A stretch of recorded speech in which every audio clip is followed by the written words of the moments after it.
नमस्कार दोस्तों, स्वागत है आपका विक्रम क्लासेस पर। प्राचीन इतिहास के महत्वपूर्ण प्रश्नों के साथ में जो सभी वनडे एग्जाम में काफ़ी महत्वपूर्ण है। और इसमें जो प्राचीन इतिहास के जो प्रश्न हैं उनको इस तरीके से बनाया गया ताकि आप अधिक से अधिक उसको अच्छी तरीके से रिवाइज कर सकें। तो चलिए शुरू करते हैं अपने पहले क्वेश्चन से। निम्न में से कौन सा स्थल प्राग ऐतिहासिक चित्रकला के लिए प्रसिद्ध है? इसका सही आंसर है सी, भीमबेटका। अब आप देखेंगे कि भीमबेटका जो है गुफाएं ये मध्य प्रदेश में हैं और इसकी खोज वणकणक्कर ने की थी। अजंता और एलोरा जो गुफाएं ये महाराष्ट्र में हैं, इनकी खोज जॉन स्मिथ ने की थी। और सांची जो गुफाएं हैं वो मध्य प्रदेश में और इसकी खोज टेलर द्वारा की गई थी। तो इस तरीके से भी आप क्वेश्चन को अच्छी तरीके से पढ़ें। क्वेश्चन नंबर 2, निम्नलिखित में से किस स्थान पर मानव के साथ कुत्ते को दफनाए जाने का साक्ष्य मिला है? इसका सही आंसर है ए, बुर्ज होम, और ये कश्मीर में है।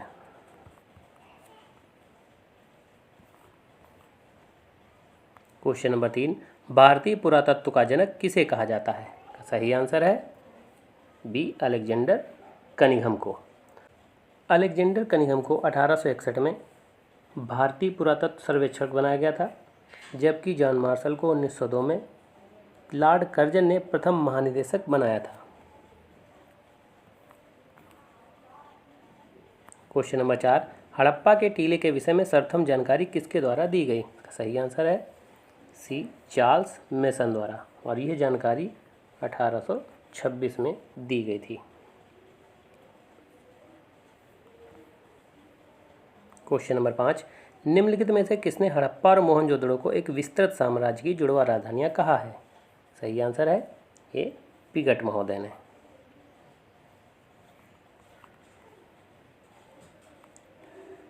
क्वेश्चन नंबर 6, निम्नलिखित में से कौन सा मिलान सही नहीं है? सही आंसर है बी, R37 कब्रिस्तान।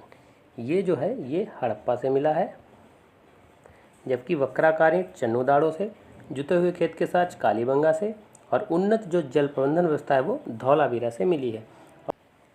और जो धौलावीरा है वो यूनेस्को के विश्व विरासत स्थल में शामिल भारत का 40वां स्थल है, और ये गुजरात में है। क्वेश्चन नंबर 7, हाथी दांत का पैमाना निम्न में से किस हड़प्पा स्थल से मिला है? सही आंसर है डी, लोथल, और ये भगवा नदी के किनारे है। और इसकी जो खोज की थी वो SR राव द्वारा की गई थी, और यहाँ पर मुख्य रूप से बंदरगाह मिला है। ये क्वेश्चन काफ़ी ज़्यादा बार पूछा गया और ये स्थल गुजरात में है। क्वेश्चन नंबर 8, ऋग्वेद के मंडल एवं उसके रचयिता से संबंधित कौन सा मिलान सही नहीं है? इसका सही आंसर है ए, तृतीय मंडल। तृतीय मंडल की जो रचना है वो विश्वामित्र द्वारा की गई थी, और ये जो मंडल है ये सविता या सूर्य को समर्पित है, और इसमें ही गायत्री मंत्र का उल्लेख किया गया है। जबकि पंचम मंडल अर्थ से संबंधित है, अष्टम मंडल कर्ण या अंगिरस ऋषि से संबंधित है, और नवम मंडल सोम को समर्पित है। और ऋग्वेद में कुल 10 मंडल हैं। क्वेश्चन नंबर 9, निम्नलिखित में से किस एक वैदिक साहित्य में मोक्ष की चर्चा मिलती है? सही आंसर है डी, उपनिषद में। और इसका जो पहली बार मोक्ष शब्द का उल्लेख मिलता है वो श्वेताश्वर उपनिषद में मिलता है। तो ये भी काफ़ी ज़्यादा इम्पॉर्टेंट है। क्वेश्चन नंबर 10, किस वेद में सभा और समिति को प्रजापति की 2 पुत्रियां कहा गया है? सही आंसर है डी, अथर्ववेद में। और अथर्व जो वेद है वो जादू टोना और तंत्र मंत्र से संबंधित है, जबकि ऋग्वेद, सामवेद और यजुर्वेद ये वेदत्रय में शामिल हैं, और उस वेदत्रय में अथर्ववेद शामिल नहीं है।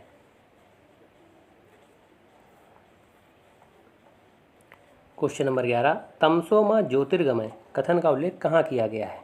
सही आंसर है ए, बृहदारण्यक उपनिषद में। ये प्रश्न काफ़ी ज़्यादा इम्पॉर्टेंट है।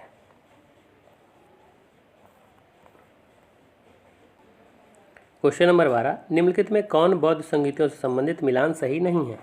सही आंसर है बी, द्वितीय। द्वितीय जो बौद्ध संगीत हुई थी वो वैशाली में हुई थी। उसके अध्यक्ष सर्वकामनी थे, लेकिन जो उस समय शासक था वो कालाशोक था। ये कालाशोक के समय में बौद्ध संगीति हुई थी। और प्रथम जो बौद्ध संगीत थी वो राजगृह में हुई थी। इसके अध्यक्ष महाकश्यप थे और शासक अजातशत्रु थे। तृतीय बौद्ध संगीति पाटलिपुत्र में हुई थी, उसके अध्यक्ष मोगलपुत्तिस्म थे और अशोक के समय में हुई थी। जबकि चतुर्थ बौद्ध संगीति जो कुंडलवन कश्मीर में हुई थी, इसके अध्यक्ष वसुमित्र थे और ये जो संगीति हुई थी कनिष्क के समय में हुई थी। और इसके जो स्थलों के क्रम को याद करने का तरीका है, आप रावे पाक तरीके से याद कर सकते हैं। रावे पाक, अब आप देखेंगे रावे पाक पहला पहला शब्द है, तो इसलिए आप उसको अच्छे तरीके से याद कर सकते हैं। अगर आप शासकों की बात करें तो आप अकाक लिख सकते हैं, पहला अक्षर से आ, का से कालाशोक, फिर आ से अशोक और फिर से का से कनिष्क। तो इस तरीके से भी आप उसको शॉर्ट फॉर्म में अच्छी तरीके से याद रख सकते हैं कि कौन सी संगीति कहाँ हुई और किसके समय में हुई। क्वेश्चन नंबर 13, बुद्ध ने सर्वाधिक उपदेश कहाँ दिए? सही आंसर है ए, श्रावस्ती में। जबकि बुद्ध ने अपने जीवन की अंतिम जो वर्षा ऋतु बिताई वो वैशाली में बिताई। और बुद्ध द्वारा जो पहला अपना उपदेश दिया गया था वो सारनाथ में दिया गया था, जिसे धर्मचक्र प्रवर्तन कहा जाता है। और कुशीनगर जो मल्ल की राजधानी थी, बुद्ध जी को यहाँ पर महापरिनिर्वाण प्राप्त हुआ था। क्वेश्चन नंबर 14, जैन धर्म से संबंधित कौन सा कथन सही नहीं है? का सही आंसर है सी, महावीर स्वामी को निरंजना नदी के तट पर कैवल्य प्राप्त हुआ था, जबकि इनको ऋजुपालिका नदी के तट पर ज्ञान की प्राप्ति हुई थी। जैन धर्म में ज्ञान को कैवल्य कहा जाता है और निरंजना नदी के तट पर बुद्ध जी को ज्ञान प्राप्त हुआ था। और जैन धर्म में त्रिरत्न को कहते हैं सम्यक ज्ञान, सम्यक आचरण, सम्यक चरित्र।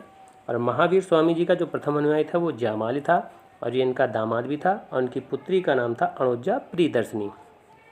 और अनेकांतवाद या स्यादवाद ये जैन धर्म से संबंधित हैं। ये सेम बौद्ध धर्म के अष्टांगिक मार्ग की तरह ही हैं।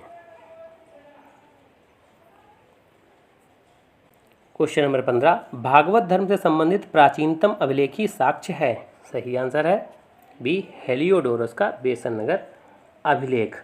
और जो हेलियोडोरस था ये तक्षशिला का यवन राजदूत था और ये गरुण स्तंभ है। क्वेश्चन नंबर 16, निम्नलिखित में किन ग्रंथों में 16 महाजनपदों का उल्लेख मिलता है? सही आंसर है सी, ए तथा बी दोनों। अंगुत्तर निकाय जो बौद्ध धर्म से संबंधित है, भगवती सूत्र जो जैन धर्म से संबंधित है। क्वेश्चन नंबर 17, निम्नलिखित में महान जनपदों से संबंधित मिलान सही नहीं है? सही आंसर है ए, अंग की जो राजधानी थी वो चंपा थी, जबकि सूरसेन की जो राजधानी थी वो मथुरा, चेद की सोक्तिमती और अस्मक की पोतन। क्वेश्चन नंबर 18, अशोक के निम्नलिखित अभिलेखों में से किसमें दक्षिण भारतीय राज्यों का उल्लेख हुआ है? सही आंसर है बी, द्वितीय शिलालेख। और इसमें चोल, चेद और पांड्य जो है राजाओं का उल्लेख मिलता है।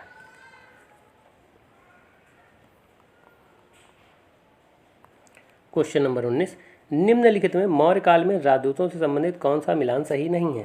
इसका सही आंसर है डी, बृहद्रथ हेलियोडोरस। चंद्रगुप्त मौर्य के समय में मेगास्थनीज सेल्यूकस निकेटर का राजदूत बनकर के आया था। बिंदुसार के समय में डायमेकस आया था जो सीरिया के शासक एंटियालकीडस का राजदूत था। और अशोक के समय में डायनोसियस आया था जो टालमी द्वितीय फिलाडेल्फस का राजदूत था। और मौर्य वंश का जो अंतिम शासक था वो बृहद्रथ था, जिसकी हत्या पुष्यमित्र शुंग ने की थी। क्वेश्चन नंबर 20, निम्नलिखित में से किस शासक को सोने के सिक्के जारी करने का श्रेय दिया जाता है? सही आंसर है ए, विम कडफिसेस। और ये कुषाण वंशी शासक है।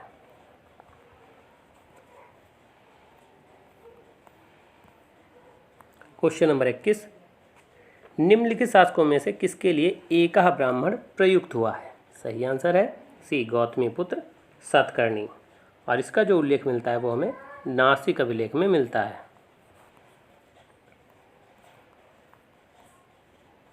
क्वेश्चन नंबर 22, निम्नलिखित में कौन सा युग्म सही सुमेलित नहीं है? सही आंसर है बी, हाथी गुम्फा। हाथी गुम्फा जो अभिलेख है वो राजा खारवेल का है, जबकि नासिक अभिलेख गौतमी पुत्र का है और गिरनार अभिलेख रुद्रदामन प्रथम का है। तो इस तरीके से भी क्वेश्चन काफ़ी ज़्यादा पीसीएस आरओ में पूछे जाते हैं, तो उनको अच्छी तरीके से रिवाइज करें। क्वेश्चन नंबर 23, प्रयाग प्रशस्त किसके शासनकाल के बारे में सूचना प्रदान करता है? सही आंसर है सी, समुद्रगुप्त। और इसकी जो रचना की थी वो समुद्रगुप्त के संधि विग्रह थे, जिनका नाम था हरिशेन। उन्होंने प्रयाग प्रशस्त की रचना की थी। प्रयाग प्रशस्त में जहांगीर के बारे में जानकारी मिलती है और अशोक की एकमात्र रानी कौरवकी के बारे में भी जानकारी मिलती है। क्वेश्चन नंबर 24, इनमें से किस गुप्त शासक ने हूणों को पराजित किया था? सही आंसर है डी, स्कंदगुप्त ने। और इसकी जो जानकारी वो मिलती है वो स्कंदगुप्त के भीतरी स्तंभ अभिलेख से मिलती है। तो ये पूछा जाएगा कि भीतरी स्तंभ अभिलेख किसका है, तो स्कंदगुप्त का है। इसमें किसके बारे में जानकारी मिलती है, तो हूणों के बारे में। क्वेश्चन नंबर 25, लीलावती के लेखक कौन है? सही आंसर है ए, भास्कराचार्य। और ये गणितज्ञ और खगोलज्ञ थे। और जो लीलावती जो भाग है वो सिद्धांत शिरोमणि का एक भाग है। जो ये रचना भास्कराचार्य जी की ही है, उसी का एक भाग है लीलावती।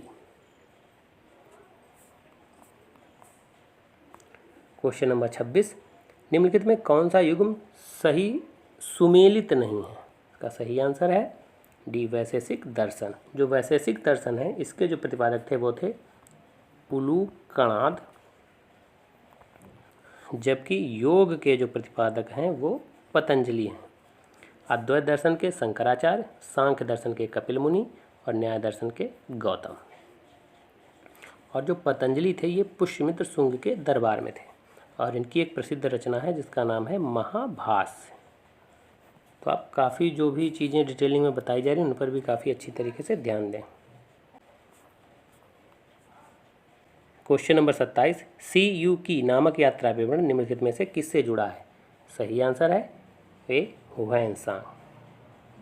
और हुएनसांग जो आया था ये हर्षवर्धन के समय में आया था। हा और हा इस तरीके से आप मैच कर सकते हैं। और हुएनसांग को ही यात्रियों का राजकुमार भी कहते हैं। क्वेश्चन नंबर 28, निम्नलिखित शासकों में से किसने हर्षवर्धन को पराजित किया था? सही आंसर है बी, पुलिकेशन द्वितीय। और इसका जो वर्णन है वो पुलिकेशन द्वितीय के योहोल अभिलेख में मिलता है। और ये जो युद्ध हुआ था वो नर्मदा नदी के तट पर हुआ था और ये युद्ध 634 ईस्वी में हुआ था। क्वेश्चन नंबर 29, बौद्ध, हिंदू एवं जैन शैलकृत गुहाएं एक साथ विद्यमान हैं। सही आंसर है सी, एलोरा में। अजंता, एलिफेंटा और एलोरा इन गुफाओं का जो निर्माण कराया था वो राष्ट्रकूटों ने करवाया था। और अजंता गुफा है वो मुख्य रूप से बौद्ध धर्म से संबंधित है और एलिफेंटा गुफाएं जो है वो शिव के परिवार से संबंधित हैं।